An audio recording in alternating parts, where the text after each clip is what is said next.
3 reasons why you should start your smart city adoption now and how you can do it. Coming up live shortly.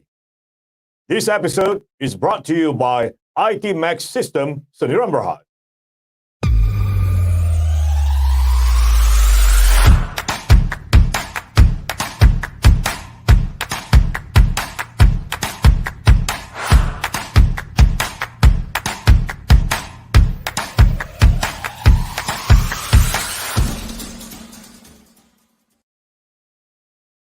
Hi, welcome to Convex Hub channel.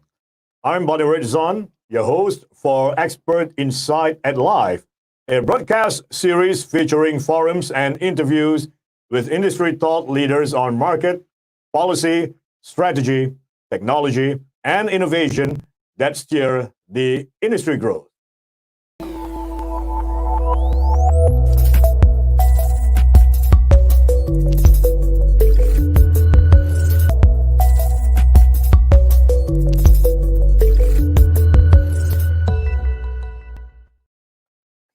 To all our viewers, if you have any inquiries or questions, kindly share them on Slido, hashtag Smart Cities Expert Insight at Live, or do tweet us at Cities 4.0. You can also post all your questions through the Q&A message box below the live broadcast channel. The world is at an unprecedented level of urbanization. It is projected that over 40 global cities will come up as smart cities by end of the year. Smart cities are expected to be the key to combining a sustainable future with continued economic growth and job creation to add a new identity and unique value to the lifestyle. The use of smart city technologies result in cost efficiencies, resilient infrastructure, and an improved urban experience. Ladies and gentlemen, I have with me today Mr. Michael Fun, the Chief Marketing Officer of ITMax System Sdn Bhd, the intelligent city infrastructure provider, to share with us the 3 key reasons that you should start your smart city adoption now and how can you do it. Hi, Michael. Hi. Thank you for joining us this afternoon on our Expert Insight at Live, the Smart Cities series. How have you been doing, by the way? I'm doing very well. Thank you for asking. Yeah, splendid to hear that. To all our viewers out there, without further ado, to start off with, perhaps, Michael, you want to share with us your input on smart cities adoption. Michael. Okay. Thank you, Barney, and thank you, Convex Hub, for having me on board on this series. It's indeed a privilege to be able to share with everyone here. So good afternoon, everyone, those who are at home or in your office, where you're watching from. My name is Michael, and I represent ITMax Systems Sdn Bhd. So this afternoon, I'll be sharing with you 3 reasons why you should start your smart city adoption today. And right now, actually, in fact, if you can. Now, smart city as a topic has been talked about quite often. And in fact, if you Google smart city phrase being first used, it'll probably point you back to the 1960s and 1970s. And that's quite an interesting fun fact, isn't it? That since 1960s and since 1970s, people is already talking about having a smart city. And we often see in the movies being depicted as well, what a smart city is all going to be like. You have flying UFOs and flying cars, flying deliveries and things like that. And some of these are already coming through. You're reading in the newspapers how you don't need a driver to drive a car. You don't need to have a pilot to be able to pilot a plane and things like this. So it's a very interesting phenomena that's happening around us today. I think those of us who are here in this generation will be it's an exciting time for all of us. No doubt that at the moment, this pandemic has kind of caused a bit of a hiccup for everyone. It's kind of like a reset for all of us. And so this afternoon, I would like to share with you is how we're going to overcome this. I think as a human race, as part of the human race, as part of the community, I think we need to stand up. We need to start moving forward as well, and not just laid back and trying to worry about what's going to be happening in the future. I think things has to move on, isn't it? And so 3 reasons why you should start your smart city adoption now, rather than holding back to your decision, rather than holding back to investing in this particular technology or this particular platform. Now, I know smart city is a very big term, a very general term, and some of you probably feels a bit afraid to take that first step. Maybe because smart city phrase is such a big general phrase that seems to connote or seems to denote that you need to put in a lot of money or you need to have a lot of experts around. But let me give you these first 3 reasons why you should start your smart city adoption right now. So the first point we're going to look at is the operational cost savings now. Now is a time where you feel that it's a time where you probably want to save money, isn't it? You want to, nobody's talking about investing further into new infrastructure or into new systems. But let me try and convince you otherwise. I think at this juncture of time, implementing a smart city solution can help you, can help the city, can help the town council, or if you're probably representing a district council or an organization, implementing a smart city solution can help you operate more effectively and more efficiently. Now, these will lead to cost savings. Now, if you look at a definition of what smart city is all about, a smart city is a municipality that uses ICT, or information and communication technology, to increase operational efficiency. And that's part of the definition of being a smart city. And it's not just about talking about technology. It's about using technology to operate more efficiently your organization, your community, how you're going to lead and authorize your government. Yeah. So now, for example, let me give you some examples. When ITMax started getting involved in this segment of the business of smart city initiatives, yeah, we sat down and discussed and implemented before we implement any of these solutions. We sat down with the customers, we sat down with the partners, we sat down with the clients and trying to understand the needs. And so, for example, when we spoke to DBKL, for example, to upgrade their conventional lightings to LED lights, we were not here just to push LED lights to upgrade their infrastructure, but we said, look, you got to maintain and manage your infrastructure better. Now, so just being on upgrading the old conventional lights to smart energy saving LED lights, there's already a 40 to 50% energy savings. Now, but the smart decision about this is to be able to implement the buzzword today is IoT sensor, but essentially what we did was putting a controller or not just a sensor, but also a controller onto all the street light posts. And this enabled the council to be able to maintain and monitor their lights. For example, they're able to monitor whether there are power leakages, because that contributes a lot of cost as well, because electricity bill goes up when there's power leakages. Now, there's also the other part about monitoring the health of your the bulbs, monitoring the health of the parts and the components within the lights components, and to be able to understand, hey, this component seems to be failing, and you don't want that component to fail because it's electronics and electrical, yeah. So it spreads, yeah. So in a sense that it affects a next adjacent component, and this can cause maintenance. So just based on our maintenance period so far with the council, we are seeing at least about 20% savings in just maintenance costs. Now, besides street lights, for example, let's say this, we talk about traffic lights. We were engaged by a smaller local council down south in Johor with Kulai, and here is where we implemented smart traffic lights for them, smart traffic light controllers, right? So just by implementing and upgrading the traffic light controllers in Kulai, we did a study before and after, and there were a saving of 12 to 40%, 12% to 40% saving in traveling time. Now, what does this translate to? It translates to savings in terms of energy for sure.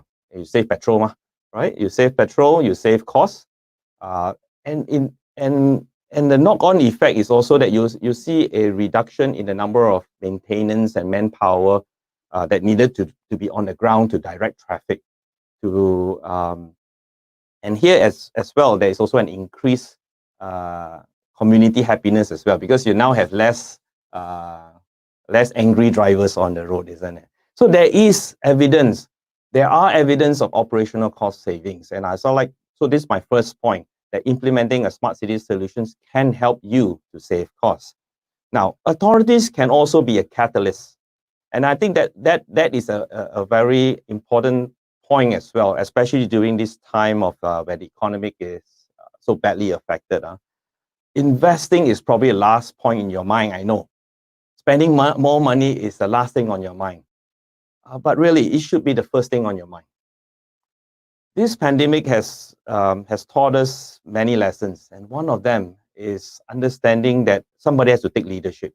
And the government has stepped in to come up with, say, for example, the Prime Minister have announced the Penjana economy, for example. And this helps to kickstart the economy, because all over the world, everyone is concerned about job losses, concerned about businesses closing down, concerned about the economy being stagnant. In fact, just yesterday, I think if you have tuned in to the Prime Minister's speech, he was warning us about how we have to be, we cannot be lackadaisical about our attitude, and we have to be wary of this second wave, because every day it will cost 2 billion ringgit apparently. And so I think the authorities need to step in and take that move. And so the Prime Minister and the ministers in the cabinet has already done their part. And each of us can play a role in the government where we are serving. And so authorities can be that catalyst. Use smart city initiative to drive the economy. It helps create jobs.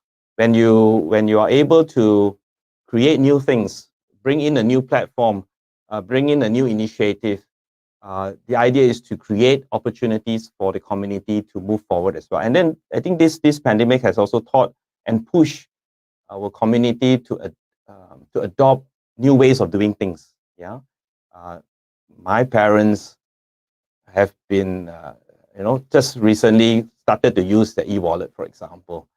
We see old people trying to get online to do video calls, for example. And so you're seeing the senior group, many more citizens within the community adopting digital technology, and so they're not adverse to technology any longer.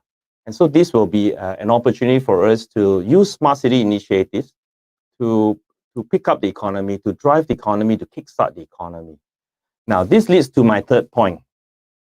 The local government should adopt new ways to engage the community, and taking the lessons that we have learned during the pandemic, where you see senior citizens, you see hawkers on the street adopting digital ways to earn a living, to find new ways to communicate with one another. I think we should take this as an impetus, as a catalyst to start building the ecosystem. One of the things that we probably realize, especially many of us in a smaller town or a smaller district, one of the things that we realize is that our internet is not as good as we thought it was. And we wanted to use it for digital communications using video conference call or even just watching movie. It was difficult. And so I think we need to use these lessons that we have learned during this pandemic to kickstart, to start building the ecosystem and not wait for the next pandemic. God forbid that it will happen again. But I think we cannot discount the possibility that it may happen again. And when it happens, I think we should be much ready, much more prepared for what's going to be coming. Yeah. So how can you do it? I think that's also the top things in our head. So we have 3 points that tells you why you should do it now. Then the next question you'll be asking, how can you do it? Now here on the screen, you see 3 quick points, 3 points. Very simple points to remember. And the first thing is to determine quick wins and look for the low-hanging fruits. Yeah, low-hanging fruits are those fruits that's juicy, that's ready to be plucked, and those are the ones that you don't need to bring in a ladder or make a lot of effort to go for those low-hanging fruits. Identify what are the opportunities you can use to start engaging with the community, start digitalizing some of these processes.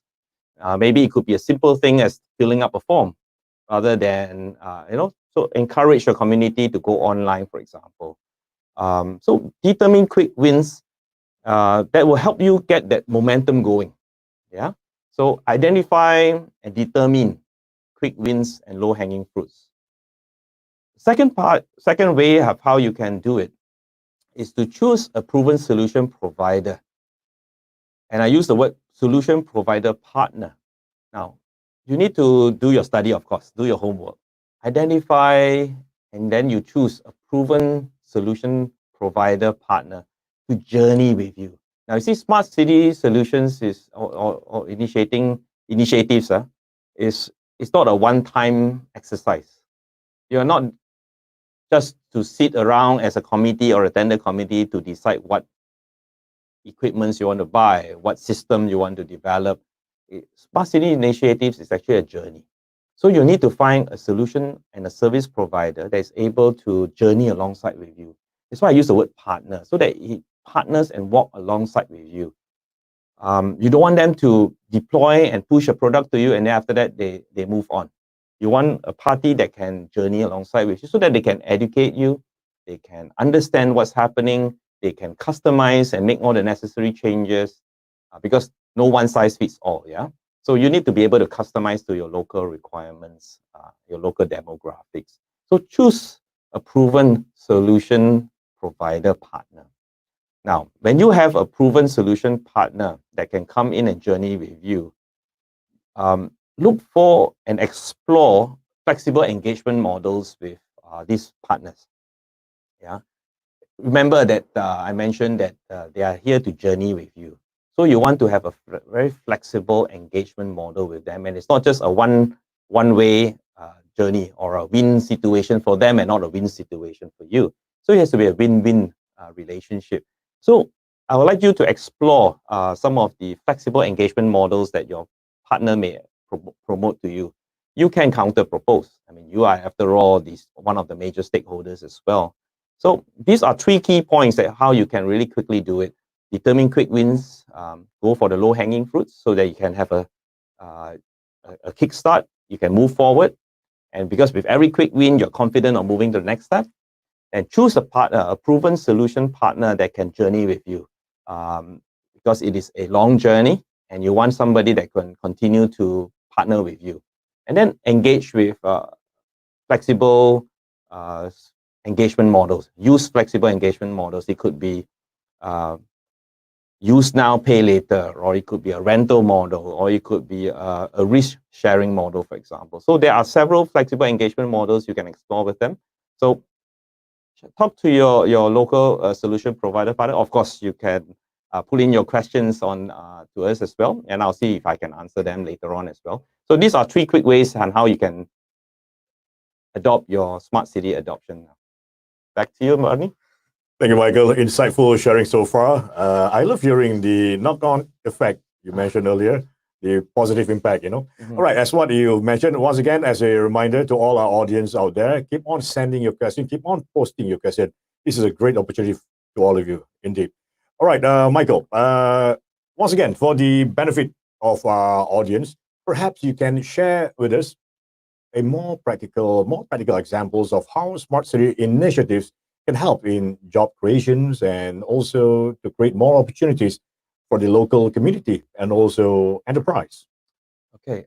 Among other lessons that we have learned from the pandemic, Barney, one of the big lessons that we probably can take back from the pandemic is the creation of new norm. I think that phrase has been so much used everywhere. Yeah. We are. It's as if everyone is telling us that we got to do new things. It may sound cliche, but it has to be. Exactly. It has to be adopted. Yes. And so one of the practical ways we can look at how smart cities can develop new opportunities or create new jobs. Yeah. You see, I mentioned just now, like my parents have started to use the e-wallet. Yeah. I've seen some of my parents' friends learning how to use video call like Zoom and and Google Talk and things like that. So you're seeing a group of community, a segment of the community that has been so adverse towards adopting technology, but now playing and adopting those, and so you're seeing a change in the norm, right? So with this new norm, you are now you are getting more and more of the community moving onto that digital platform. Because why? Because people are doing business using that platform, right? Because there are no way you can go out and buy food, right? And so the hawkers have no way to be able to get you to come to their store to eat. And so digital communication was the platform that was needed for both parties to come to a transaction. My parents or the group, the community would want to order their food online, and the food have to be delivered. So even the hawker, the pakcik or the makcik will have to now adopt a digital platform. And so there were people who were, the digital community were there to assist them and to get them adoption. No doubt there were hiccups. I mean, that's bound to be, because that is the current situation in the marketplace today. Now, what we now discovered in a new norm is that we have also a new breed of students and youth that's coming up.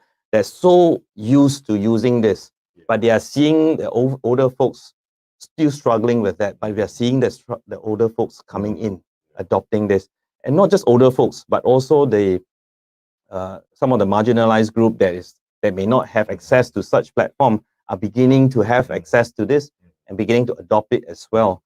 And so now what we are seeing, not just the new norm is now a new community, a new economy with a new community who is less adverse with technology adoption, and so they are more open to this technology platform, right? Now, when you see that happening, businesses observe, right? And you will see business saying that, okay, we have a community that is willing to try, it's adopting technology, adopting a new way of doing things. And so businesses, you will be able to attract businesses to come to invest in your locality, in your community. And when you have businesses coming into your community, you unconsciously you actually creating there is job creation, there's opportunities creation. When the local businesses start to see that more and more people in the community is going online, doing ordering online and getting foods online, buying things online, they move on to that platform as well. And so you see job opportunities, you see opportunities for the pakcik and the makcik upscaling themselves so that they are more able to support the community. So when you start seeing that, then it becomes a knock-on effect again, right? The domino effect is that you see businesses, maybe the first you see the smaller businesses going in, then you see bigger businesses going in. Now, another fun fact is that telcos and operators may not invest in your locality in the first place is because there's no digital adoption. But then they start seeing digital adoption, even how small your place is, because people are looking for better internet connectivity, people are looking for better connectivity, telcos comes in. When telcos comes in, they invest in the infrastructure for fiber optics or on their 5G, which is coming soon. You will see other businesses coming on board as well. So you see there is this relationship, there's it's this a win-win relationship, as what you between mentioned the business earlier. community. And so that will be how you get to see, I'm trying to just join the dots to see how a simple digital adoption, how you start building new initiatives, like just filling up a form or getting your community to go online, to do face-to-face, video calls with your officers, for example. You are promoting the use of internet, you're promoting the use of digital technology, and that's where businesses comes in, telcos comes in, they invest in new infrastructure, and then you see that relationship will start snowballing as well. Splendid. And just to reiterate, Michael, the fact that you mentioned earlier, again, you mentioned about working with a proven and established partner. Mhm. Is there any guideline on vendor selection that you can share with our audiences today? And what are the criteria that one should look at when selecting the smart city vendors? Again, coming back to partnerships, Partnerships, long-lasting exactly. partnerships. Right. I like to suggest 4 Rs. Mhm. Yeah. First, I think when you want to select a partner, these are the 4 Rs you need to look at. First one is requirement. Mhm. You need a partner that is able to, that is willing to come in and actually seeking to understand the needs and requirements of your local community, of your own district or council, of your town. This partner should be seeking to understand, not just coming in to push a particular technology, not just simply to push a product because they have it. Right? They must come and see how to, they can fit the needs and requirements of your local councils and local areas. So that's the first R, requirements of the city. Yeah. The second R is relationship building. I mentioned just now that smart city initiatives is a journey. It is not a one step exercise. It's not a one-off exercise. Sorry. It is a relationship that you build and that you journey together. So when you look for a partner, you want to look for a solution partner that is able to journey with you, that is able to walk alongside you, to be able to go through the thick and thin, go through the storm together with you. So seeking to journey with you, not a hit and run. So relationship is something that you want to build and you want to identify to build when you search for a partner. Weather the storm together. Yes. Now the third part is when you have a relationship going. The third R is risk. The partner must be willing to undertake the risk together with you.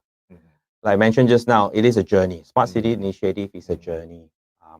And so when you have a partner who is willing to take risks with you, you know you have a long-term partner with you. So it's like the wedding vows for better or for worse. Yeah. So you want a partner Commitment. a commitment, exactly. So it's not just when he see risks, when he see you failing, and then he runs away. That's not a very good partner. So you want a proven partner that has built long-lasting relationships with other clients. So you may want to ask them how long is your relationship, and so forth. So the third R is risk, willing to take risks alongside with you. The fourth R is the resources, obviously. I mean, you want to make sure that you have a proven and established partner. So a proven and established partner that have the right financial resources, the right technological resources, the right process resources, so that they can come in and do the study, to be able to not just do the study, but be able to implement it together with you, journey alongside with you, take the risk alongside with you. And so I think that will be that 4R. So requirements, relationship, risk, as well as resources. So 4Rs that helps you to look for the right partner. Michael, I have a few more questions for you, but I'm going to save all of them for later, since we have quite a number of questions from our viewers out there, but all pertaining to municipalities. Maybe you can combine all the three questions, The first question, how do the municipalities measure cost-saving effectiveness for the smart cities implementation? The next one is suggested sector for the municipalities to focus on to classify themselves as a smart city. I think you did touch on this earlier, but we can always delve into that more. And the other one would be, what is the municipality that you will be looking into to run a pilot project, Michael? Okay.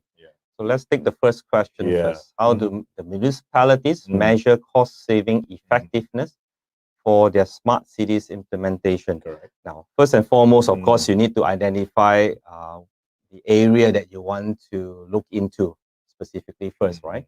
So like in an example that I used earlier, we talked about street lights, right? So street lights, the cost savings will be obviously from electricity. And that's the most obvious one when you talk about upgrading it to LED lights now.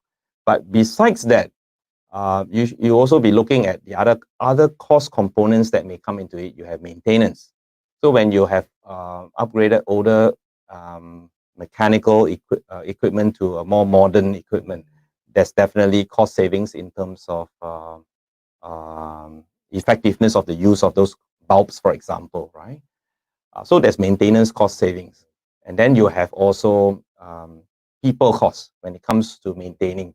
Okay. So what we did was that one of the things that we put in to our team at that point of time was that when after we have installed this system, how are we going to maintain it? We can't be taking a motorbike and just circling around the city trying to look, okay, which one has darkened down.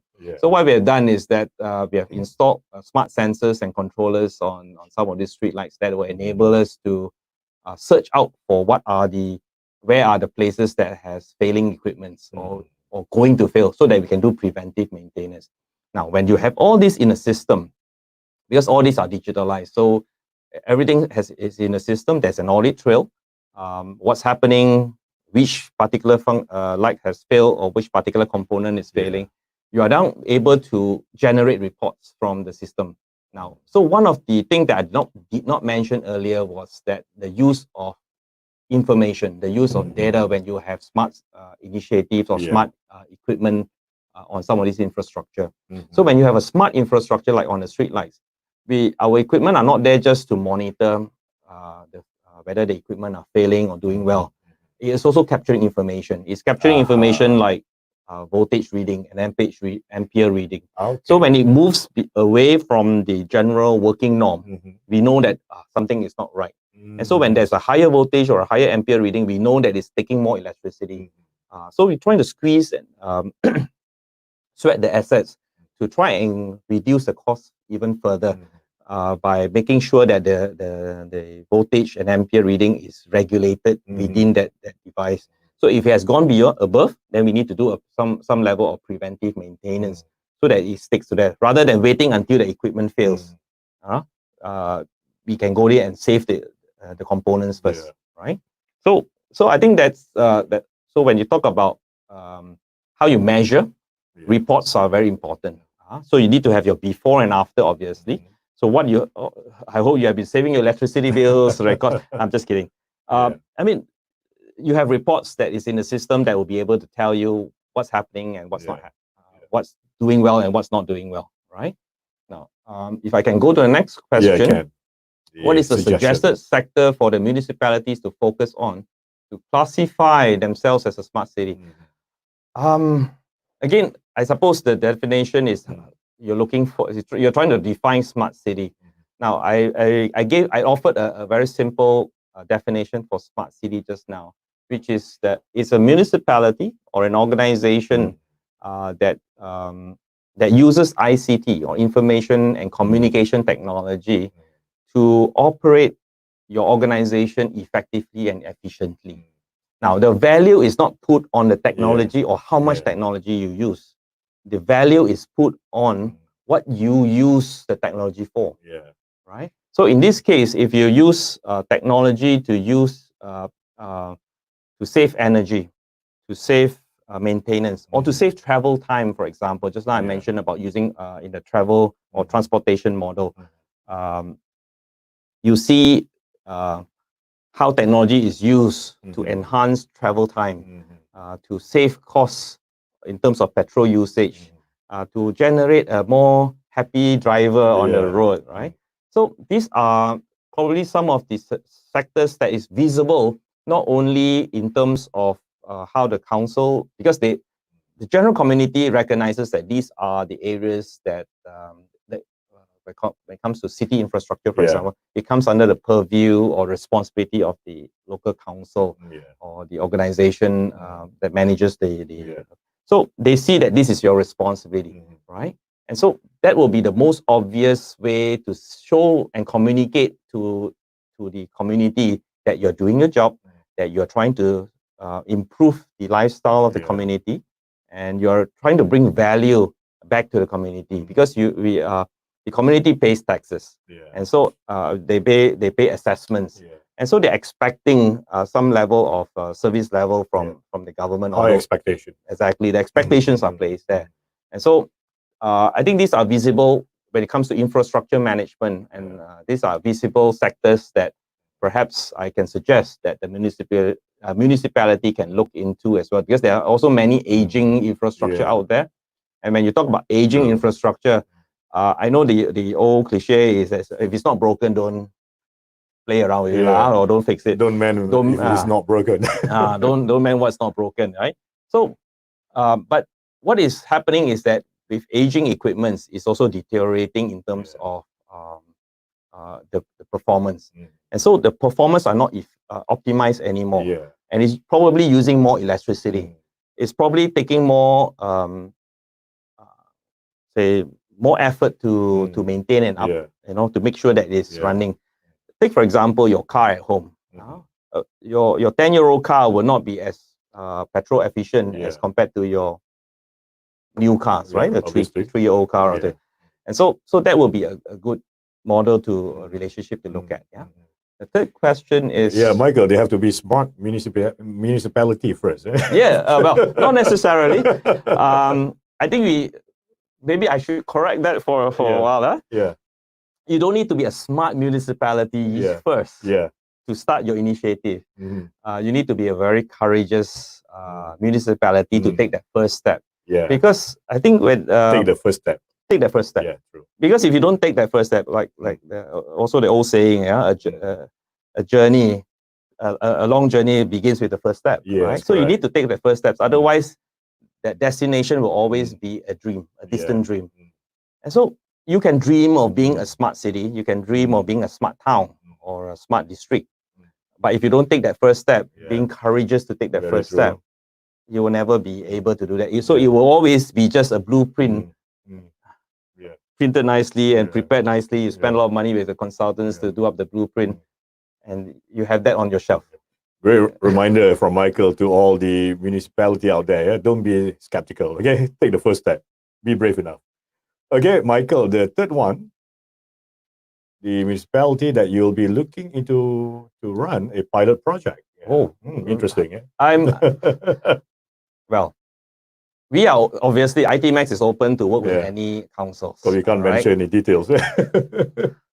Because right now we are not just using councils as our guinea pig, because we have proven solutions. We are, for example, some of our existing council clients have been with us already for 2 years, some for 5 years, some are even more than 10 years. And so we have journeyed with them on different stages of their technological advancement or their technology journey. Both city council and town council. Yes. So we don't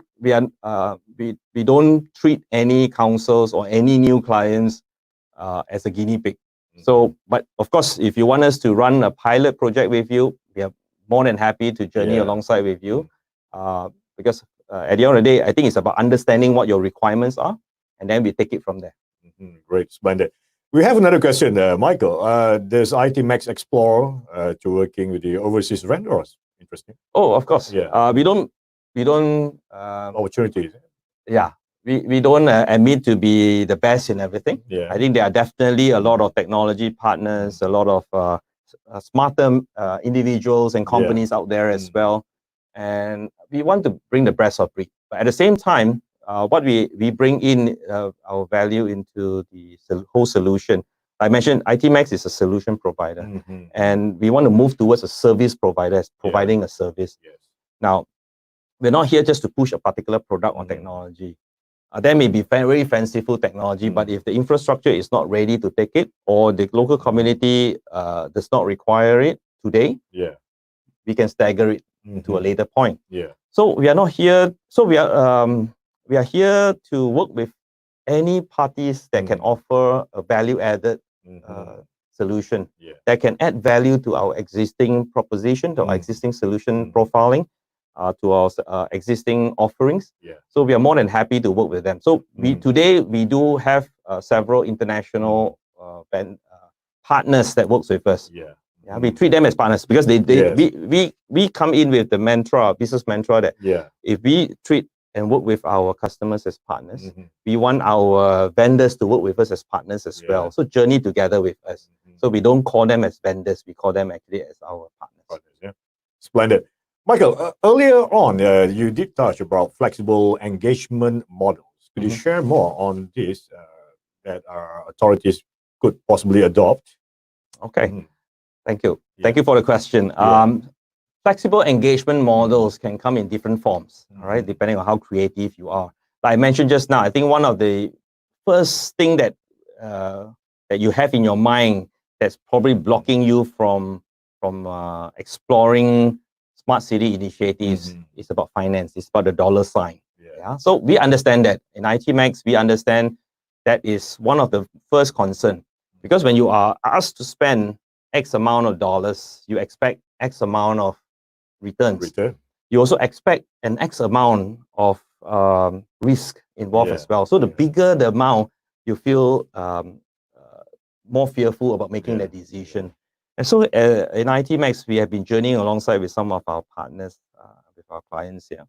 And they have, along the way, we have simplified some of the ways that we can do business with them and how we can journey alongside with them. So some of the flexible engagement models you can look at is, for example, like a free requirement and need studies, for example. That's what we usually offer to our most of our clients.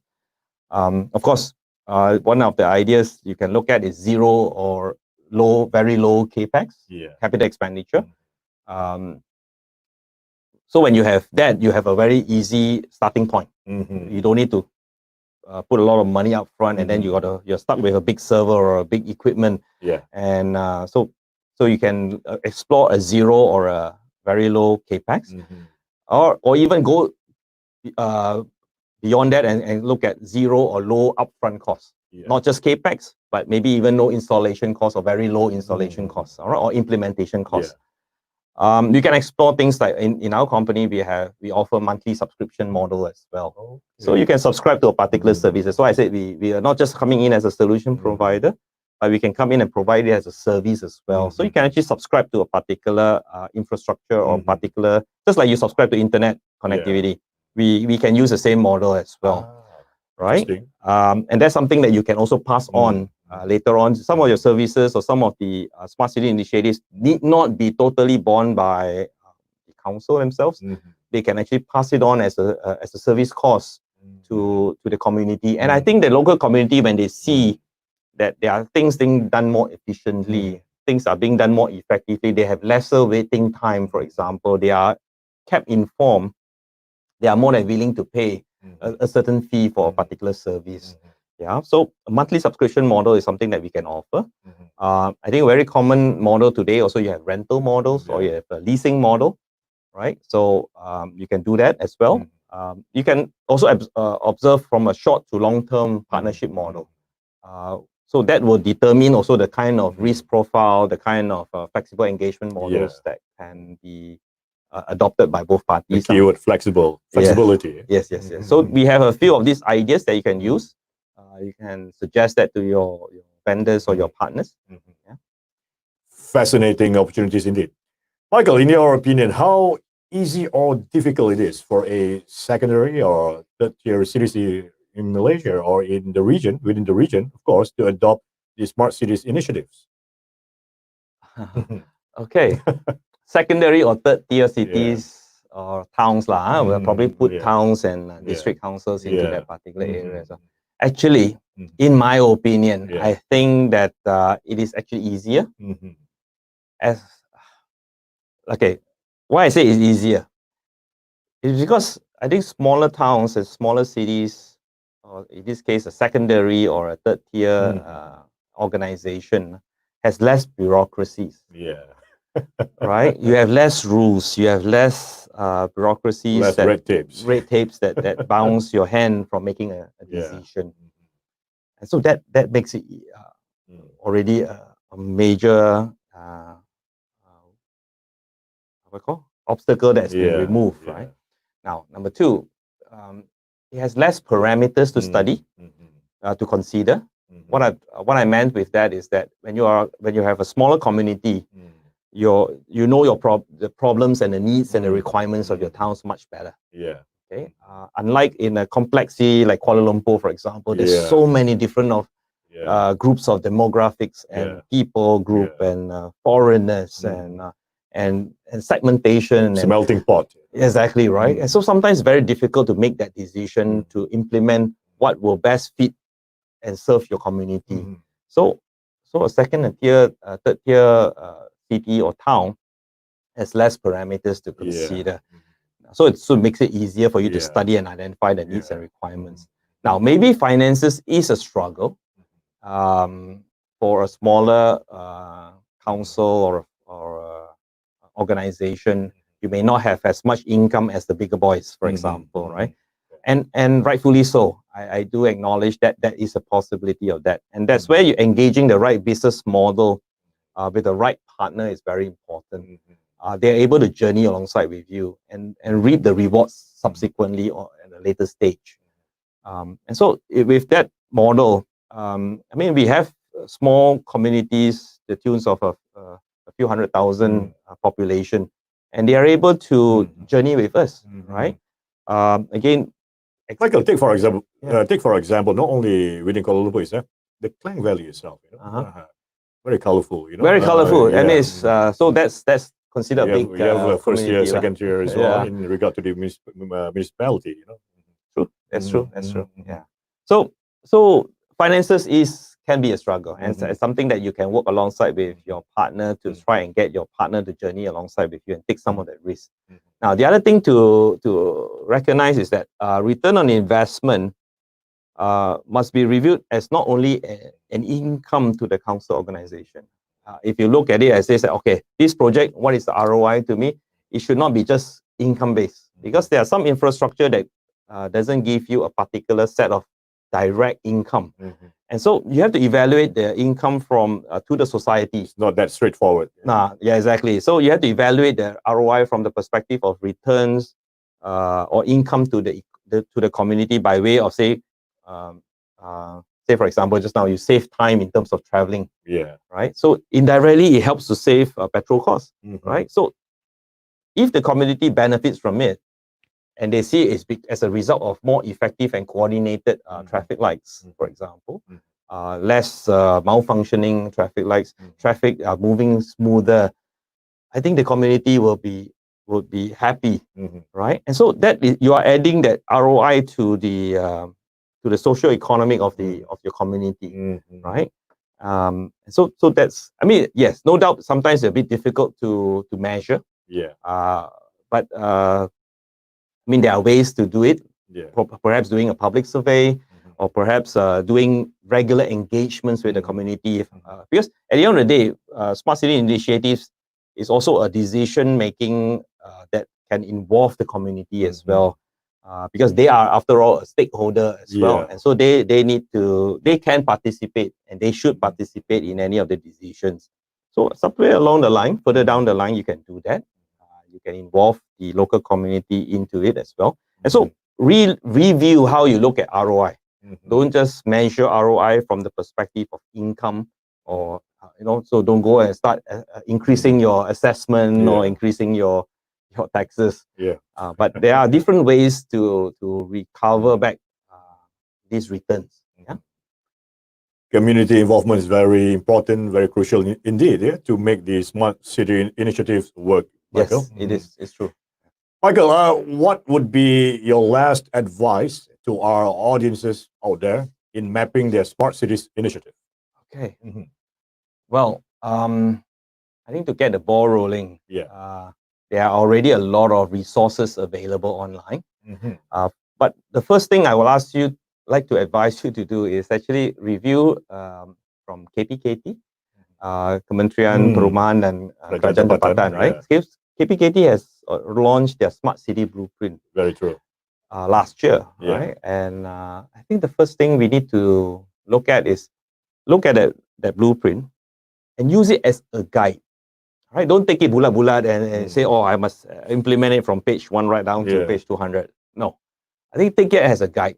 I think what KPKT has done is that taking the position as the federal leadership, they have come up with this blueprint. And it is for each smaller council and towns to adjust and to see how they can relate to their local community so that they can use it for their local planning and initiative. So you cannot take it as is lock, stock, and barrel, and says, Yeah. "Oh, I got it." And when you do that, that's why you feel difficulty in trying to get that ball rolling. So what you can do is take that blueprint, use it as a guide, and kickstart from there. Then the next one is to customize it to your local demographics.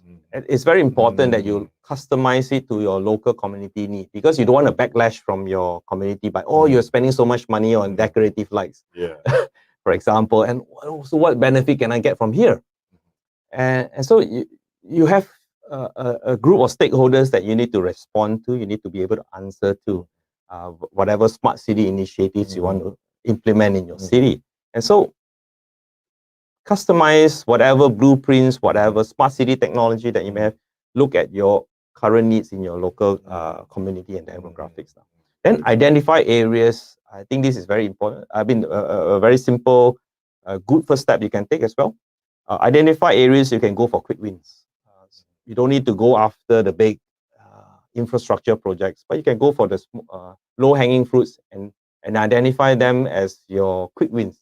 So when you get quick wins, you get that confidence, you get that booster to move to the next step, and you move to the next step, because some of these can be there's knock-on effects, and so you just work on that. Yeah.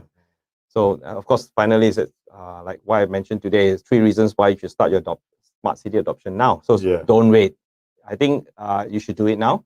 Because it's perfect time. Well, no time is ever perfect, but there's no better time than to start it now, really. Because I think with the pandemic, with what's going on there's right now, always a silver lining in there's every a silver lining in adversity. everything. Exactly. And so now is a good time to get onto the bandwagon, get something done. You can be the catalyst, you can be the hero in this whole economy crisis that we are all facing. So do it now is because you are the leader, you are the authority, you are put in a position where you are able to influence and govern your community. So I think taking these initiatives, simple steps to go into adopting smart city initiatives will help you a long way, because you need finances, you've got cost savings that can reroute some of these cost savings to better investments in your infrastructure, for example. So I think these are some of the areas you can use. And you can take as a way tap of into as well. Yeah. So don't wait, do it now. I like hearing don't wait, do it now. Michael, lastly, would you mind sharing with us ITMax's direction in the smart cities solutions business? Yeah, sure. So ITMax wants to grow towards a company that provides intelligent city solutions for our clients. Right? We want to build long-term relationships with our clients. We hope to, like in a wedding vow, we want to remain committed to our partners and go the distance with them. So we are building towards being an intelligent city service provider, where we will provide services in a modular format, so that it helps different councils, different organizations to come on board as and when they are ready, or as and when their needs matches a certain profile of the solution, and we can actually cater to those needs. So we come in from that perspective, and as in ITMax, that's the business mantra that we continue to push ourselves, that at the end of the day, we do not want to rest on our laurels, and we want to strive towards what our clients want, and we want to see how we can solve those problems. We want to see how we can serve our clients, because at the end of the day, it is a journey together. It's a partnership. It's a relationship together. We want long-lasting partnerships. Yeah. Yes, it is. Michael, your last word to all the audience out there watching this today. Just do it. Don't wait. Smart city solutions can help you. Yeah. Fascinating stuff indeed. Michael, it's indeed a pleasure to have you with us today. Fantastic, insightful, and a very lively discussion that we've just had. Thank you. Fabulous. Thank you very much once again to Mr. Michael Font for joining us today indeed.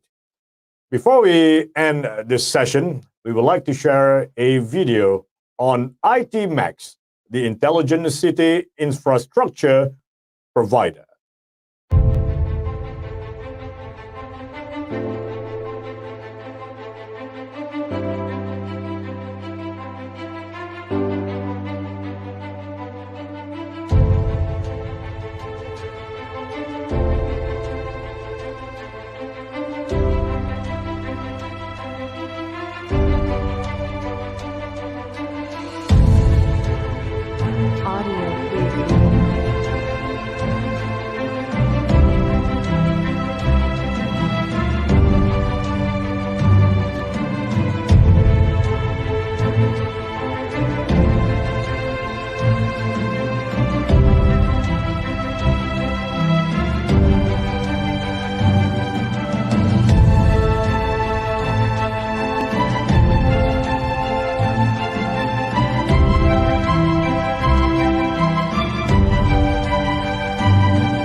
Thank you for watching Expert Insight at Live. If you like what you have seen, subscribe to Convex Hub channel. Switch on the notification and get notified on our Expert Insight at Live on-demand videos. Do follow us on our LinkedIn page, FB page, and Twitter for more interesting episodes and topics on market, policy, strategy, technology, and innovation in your economic sector that have steered the industry growth. Coming this October, we will be hosting the third edition of Cities 4.0 Conference and Exhibition from 12 to 13 October 2020. Take a look on some of the highlights of our last event.